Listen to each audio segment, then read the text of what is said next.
Moi, j'aime bien mettre un contexte aussi. Je suis électricien à mon compte et je sors de chez un client pour lequel je dois faire un devis. Merci. Être artisan et utiliser l'IA? Et pourquoi pas? On a fait une expérience. Présenter une boîte à outils d'IA à nos artisans. L'objectif? Créer l'intelligence artisanale. Aimes-tu faire des devis? En vrai, oui. Pas toujours, on va dire. Ça dépend des devis. Mais globalement, j'aime bien faire l'administratif. Donc je pense que je suis peut-être un des seuls aussi. Pour un artisan, c'est une tâche qui est assez fastidieuse, qui est énergivore, qui prend du temps et qui n'est pas toujours récompensée puisque si le devis n'est pas signé, c'est du temps passé pour rien.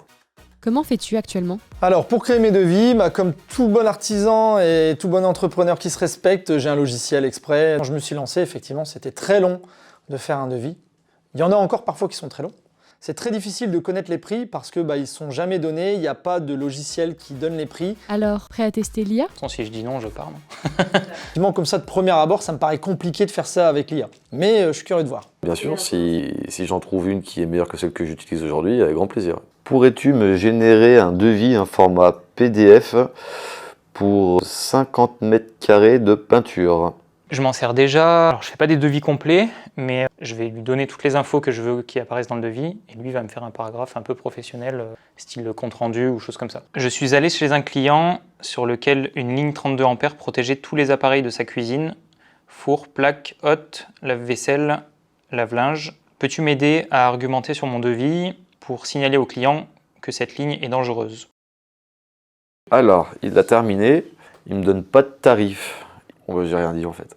Il me l'a fait. Ça m'énerve.